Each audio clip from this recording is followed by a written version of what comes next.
E eu confesso a vocês que eu estou quase arrependido de ter aceitado essa tarefa de vir debater, de participar deste evento. Mas como diz o senhor Osório Campaner, meu pai, ninguém é obrigado a se comprometer, mas se comprometeu, cumpra. Então estou aqui e registro inicialmente todas as vênias, porque em certa medida a minha fala coincide em alguns aspectos com o do Maurício, do Mazur, e em alguns aspectos eu vou discordar, mas apenas para fomentar o debate. É claro que, como eu sou advogado e advogado há 25 anos de uma entidade sindical muito atuante, com todo respeito, e também advogado que só faço advocacia para trabalhador, eu tenho uma visão talvez diferente do Mazur e dos colegas que aqui estão presentes. Mas não quer dizer que eu não concorde em vários pontos, em vários aspectos, da necessidade, por exemplo, de uma atualização da legislação trabalhista, não da forma como ocorreu. Também quero registrar aqui que, em alguns pontos, concordo plenamente que o modelo sindical brasileiro talvez não seja o mais adequado, mas também não é o fim do mundo, né? E eu vou fazer aqui também algumas ponderações a respeito dessas particularidades, tá certo? E, ao final, vou fazer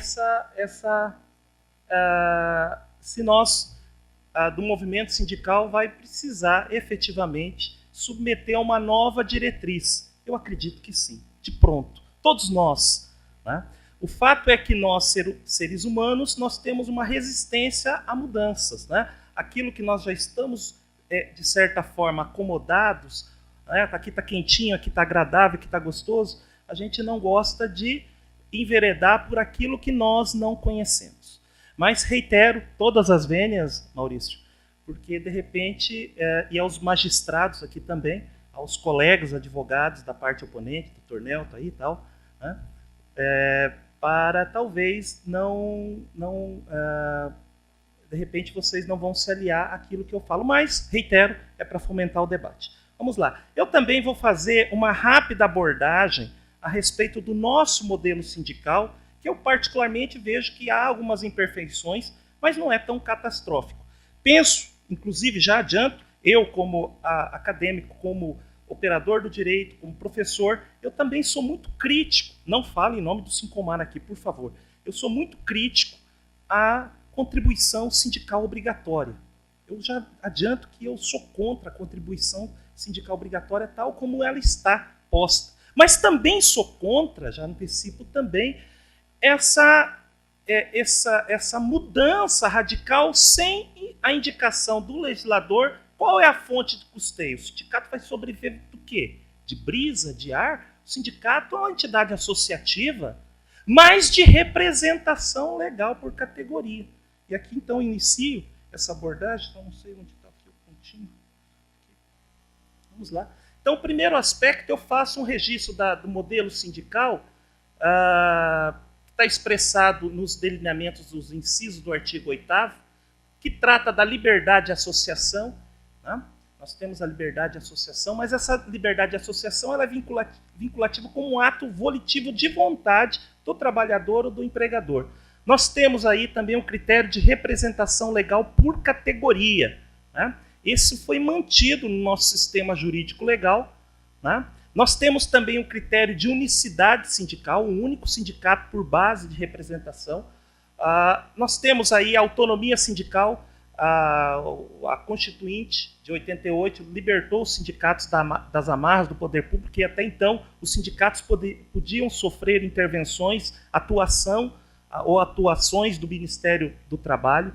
A desnecessidade de autorização do Estado para a criação de sindicatos, observando apenas o registro no órgão competente, possibilidade de fixação da contribuição confederativa, além daquela prevista em lei, a contribuição sindical, a manutenção do sistema confederativo, na qual os sindicatos estão na base, as federações no corpo intermediário e as confederações no seu topo, atribuição de representação e defesa dos direitos e interesses coletivos e individuais da categoria, a obrigatoriedade do sindicato participar das negociações coletivas. Isso é um ponto marcante. A obrigatoriedade, não a exclusividade, mas a obrigatoriedade está exposta na Constituição Federal, né?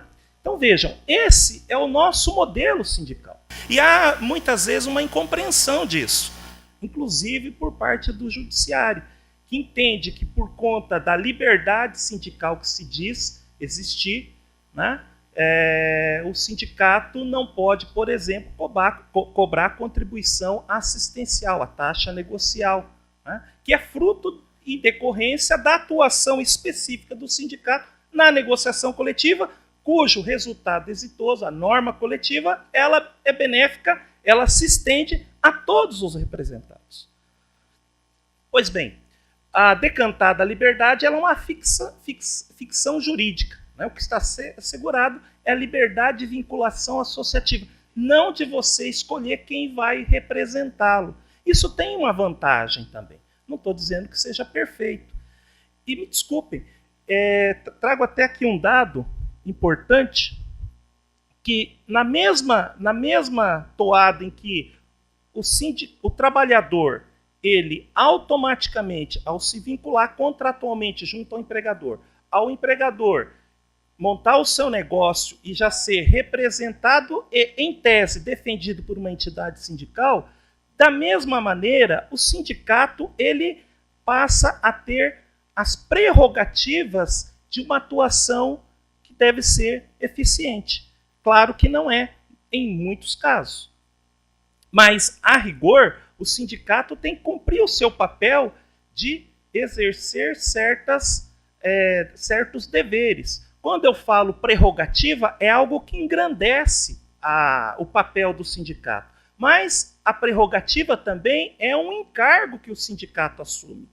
Dentre as principais, a de representação e a segunda de negociação coletiva. Ou seja, o sindicato, então, representa automaticamente e ele não precisa do trabalhador para ir lá ou do empregador ir lá se filiar. Ele automaticamente tem que exercer este encargo.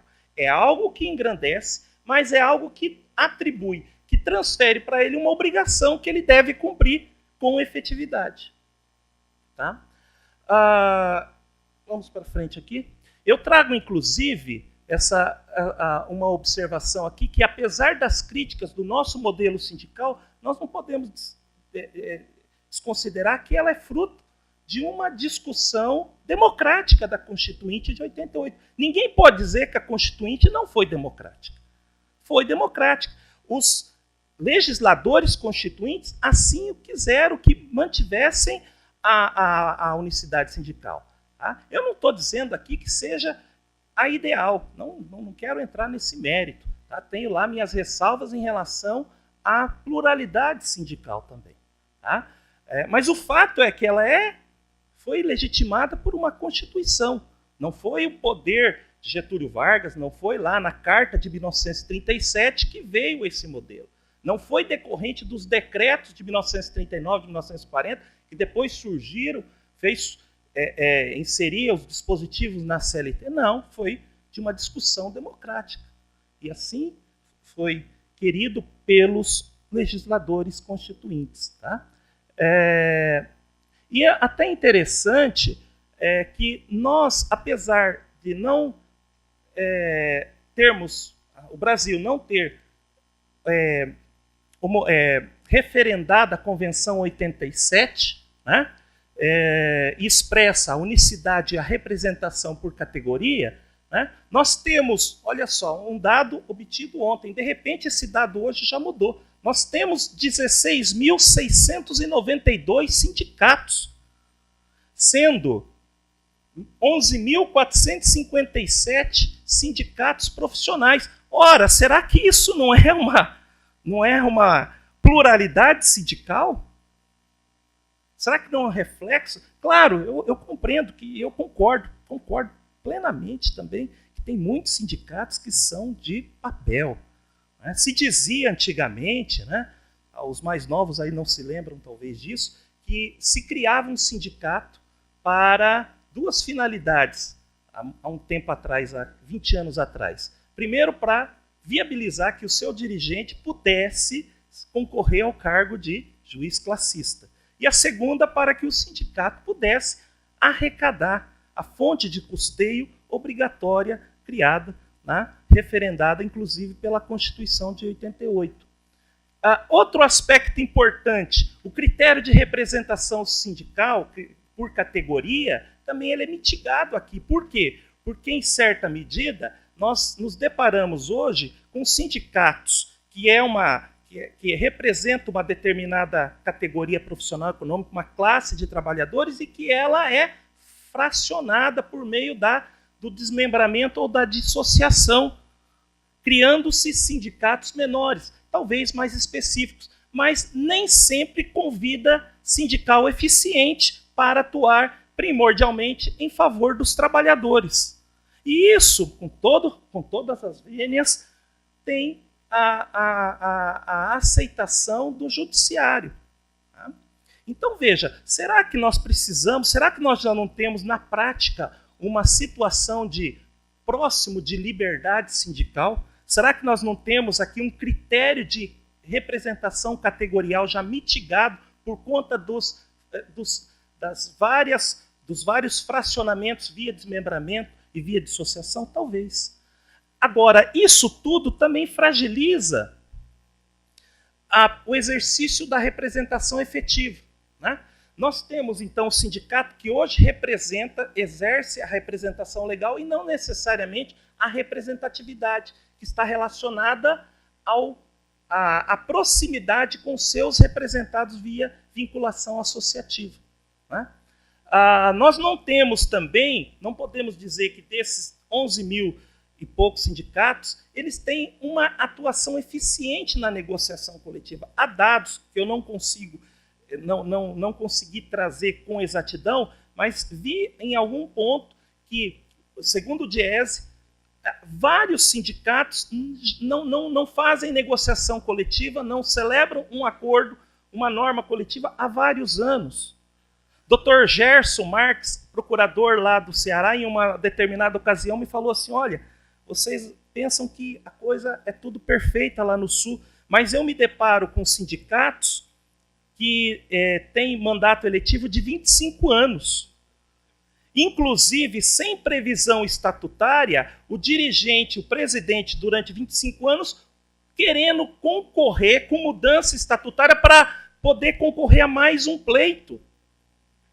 Isso não é democrático, eu concordo plenamente com vocês, não há efetiva democracia sindical, e aponto aqui, não há uma prática de eficiência na negociação, não há um exercício pleno de autonomia externa na atuação, né, e de democracia interna entre os seus dirigentes. Tá? Isso é um fato. Agora, também, ainda voltando na unicidade sindical, olha só, o nível de sindicalização, o índice de sindicalização no Brasil, hoje, é em torno de 19,5%, quer dizer, dados de 2015. Mas dados do Chile é de 15%, e lá tem Convenção 87.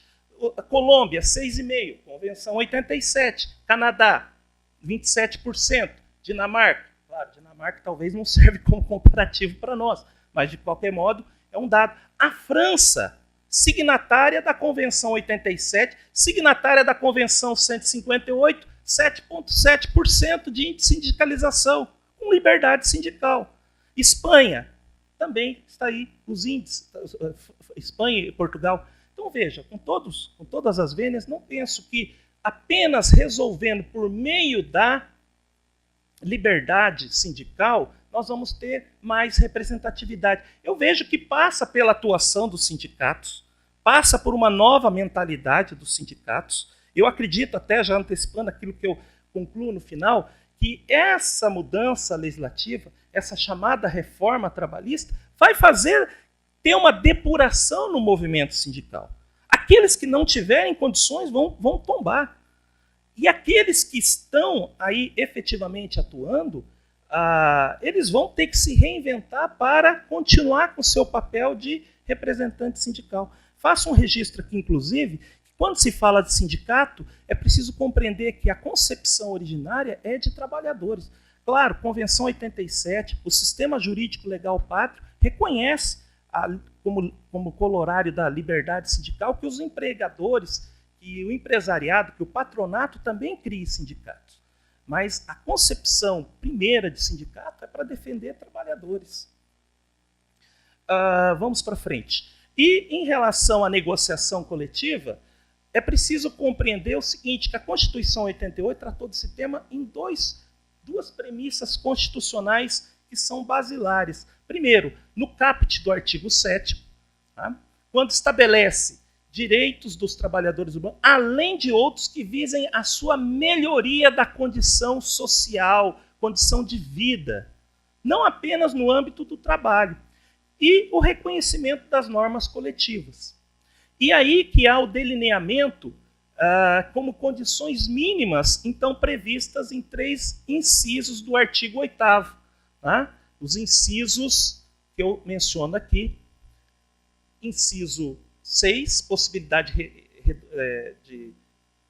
sobre a possibilidade de redutibilidade, não irredutibilidade, há um erro aí, acerca do sistema de compensação de horas e acerca do turno ininterrupto de revezamento. Essas são as balizas mestras da nossa Constituição a respeito da possibilidade de negociação em pégios, em prejuízo dos trabalhadores. Tá? Há que se considerar também, tá, a participação obrigatória, como eu já frisei aqui. Então, a rigor, é importante compreender que toda e qualquer discussão de caráter coletivo que tenha correlação, ou seja, tenha correlação com interesses gerais, abstratos, impessoais, com temas ou questões que são indivisíveis, que os envolvidos, beneficiários, são identificados, membros de uma classe, membros de uma categoria, né, e decorre da relação jurídica base, eles devem ser objeto de negociação coletiva.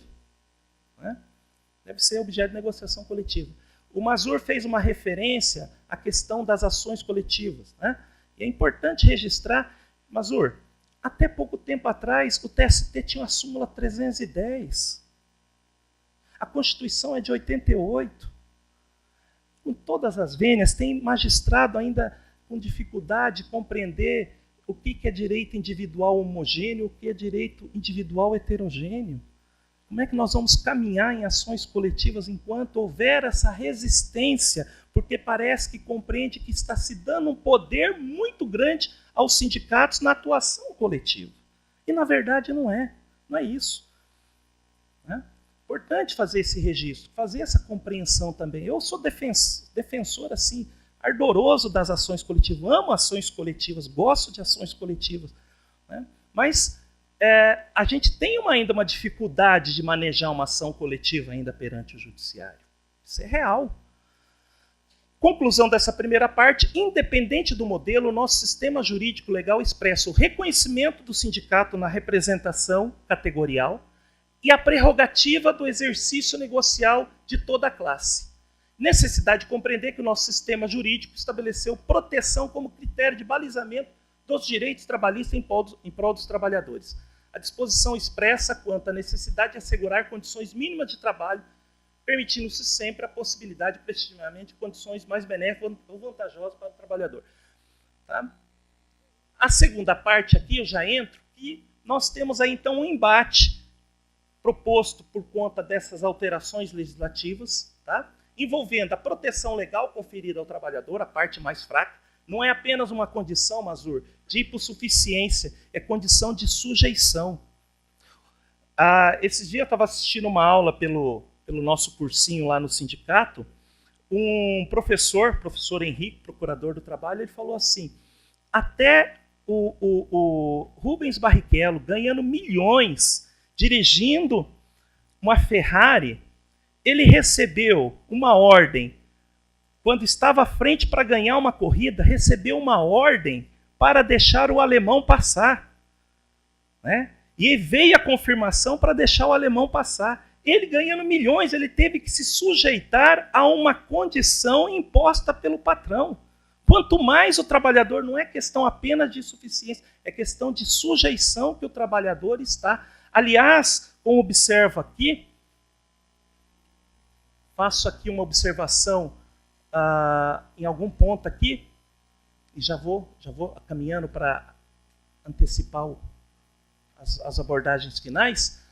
Valentim Carrion, por exemplo, faz uma observação que a negociação coletiva funciona como uma tentativa nobre de reabilitar a dignidade humana aviltada pelo individualismo jurídico. Ou seja, é por meio da negociação que garante vantagens, benefícios para o trabalhador, que esse trabalhador ele é colocado num patamar mais igual perante o seu empregador.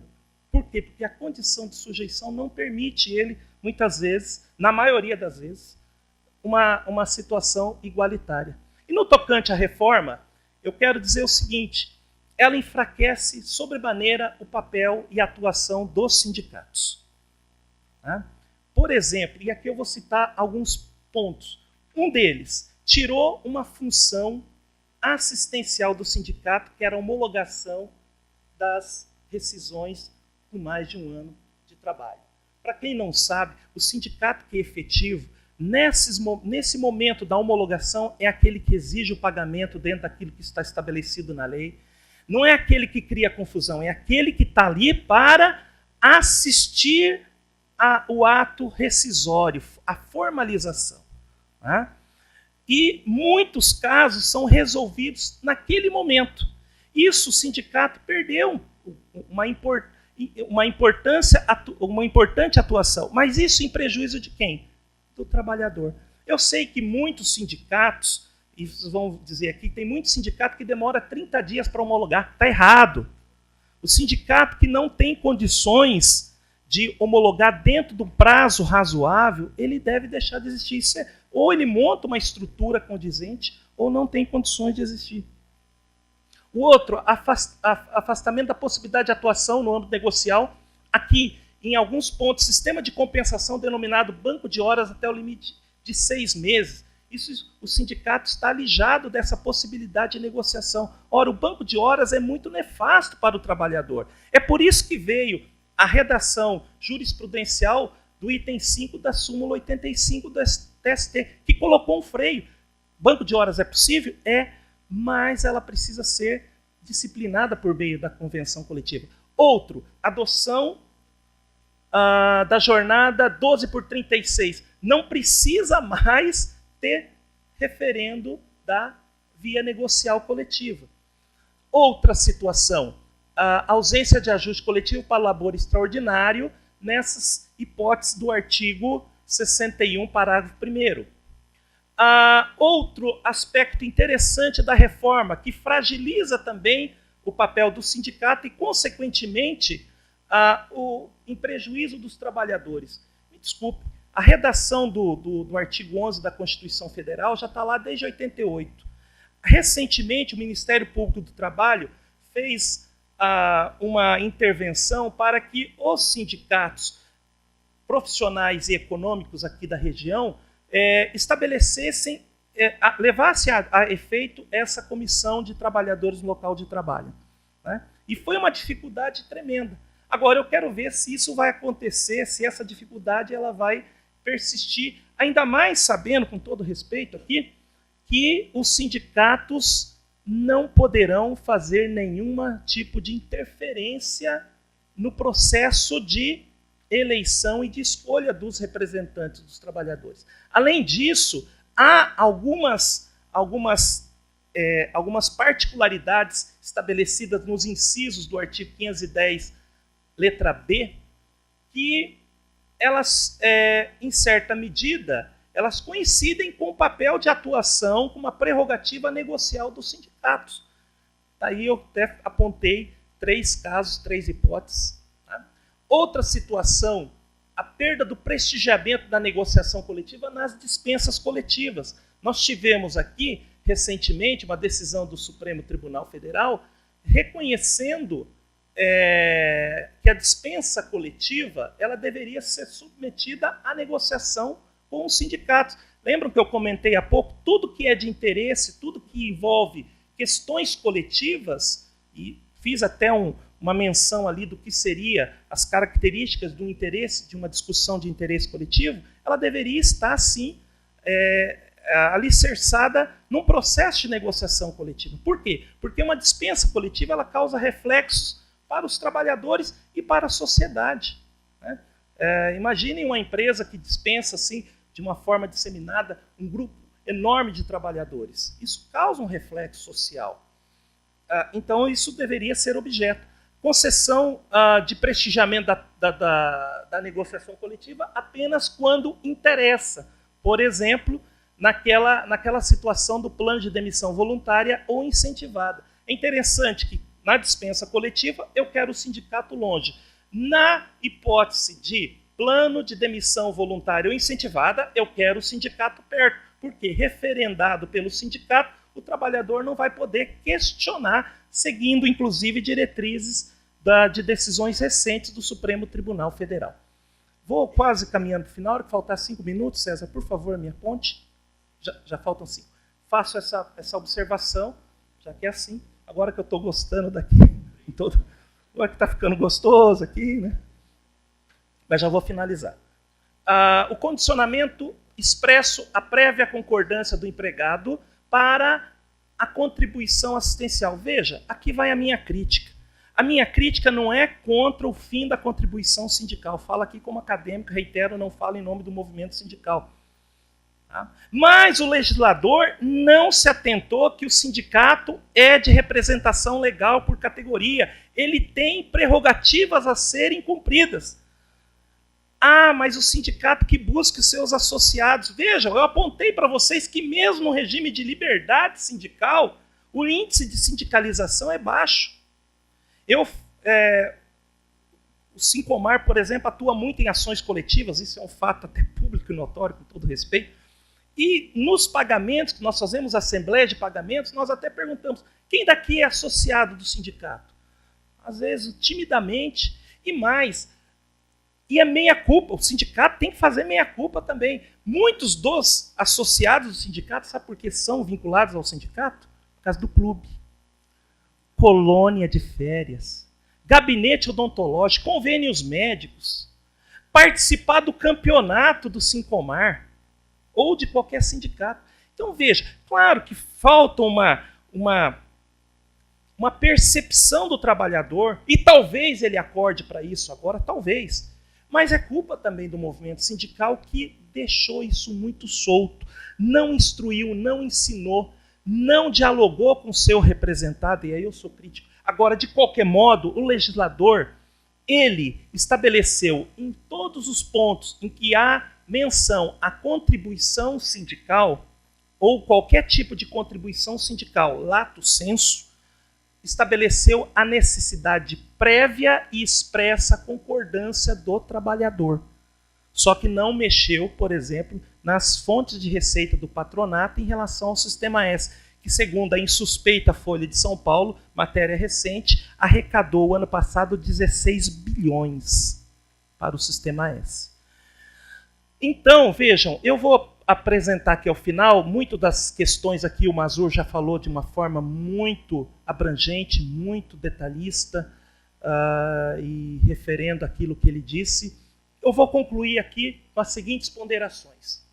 Além da maior fragilização dos trabalhadores, também houve um enfraquecimento da estrutura sindical, comprometendo, consequentemente, a atuação sindical e que resultará em prejuízo para o trabalhador. Tá? Asfixia das fontes de receita sem aviso prévio e sem uma alternativa. Contraria, inclusive, o que constava lá no artigo 591, decorrente da alteração da Lei 11.208, que criou as centrais sindicais, que diz textualmente: a contribuição sindical será extinta quando se criar a contribuição negocial. Que demonstra o quê? O exercício de uma atuação sindical eficiente, que é a negociação coletiva. Malgrado, Maurício, em alguns aspectos, repetir muitas disposições previstas em lei. Mas, para quem não sabe, há uma dificuldade imensa na negociação coletiva. Não é algo simples.